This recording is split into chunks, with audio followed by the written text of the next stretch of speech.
The first part of this prescription to keep the heart healthy is the salah. The salah is the oxygen of the heart. The second is the adhkar. I advise everyone to download an app called My Dua.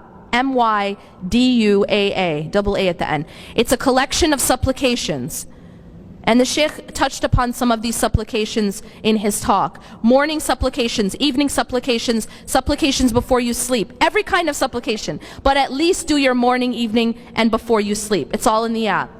And you can star certain ones because maybe you can't do all of them. That's okay. But just star a collection that you can be consistent about. Third part to the health of the heart is the Quran. Stay connected to the Quran and to the seerah and the sunnah of the Prophet ﷺ. Now the body, and I'm going to end with that.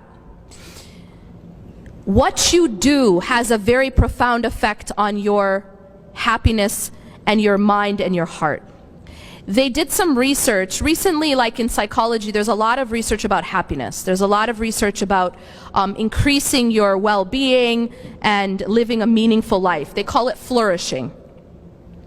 What they found in this research is that there's a portion of happiness which is inherited, probably I think around 40%.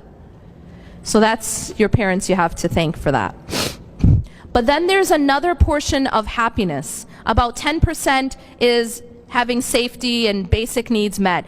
But that leaves you about half that you can have control over. And so what they did is they researched all these ways that people can increase their own happiness. And here is the summary. You guys ready for this?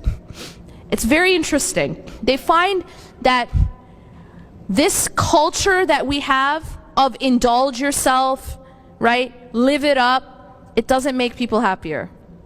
And they've done studies on this. For example, spending money on yourself, it doesn't make you happier. Indulging yourself, it doesn't make you happier. They did a study where they had 4 groups of people. One group they told them, you know what, indulge yourself. The second group they told them, go and do service for another person. The third group, go and do service for your community. And the fourth group was just a control group, they just kept track of what they did. And in this study they found that only the 2 groups that did service had any increase in their happiness. Now that's a powerful finding. What is it telling you?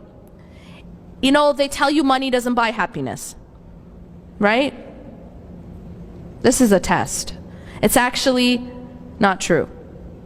Money does buy happiness, and it's been shown in studies. But it only buys happiness when it's spent on others. Money actually buys me happiness when I spend it on others. But when I spend it on me, it doesn't. And this is just secular psychology. So one of the ways they found to increase happiness is to be in the service of others. Go and help another person. Go and help your community. And our deen is a deen of service. Our deen is a deen of generosity, of sadaqah. And this is actually ingrained in the psychology of the human being, that this is what makes a person happier. Lastly, they found that one of the most effective ways to increase happiness is the regular practice of gratitude. That just keeping a gratitude journal, for example, writing down on your phone 3 to 5 things every day that you're grateful for. It's been shown to have a very, very profound effect, even in treating symptoms of depression.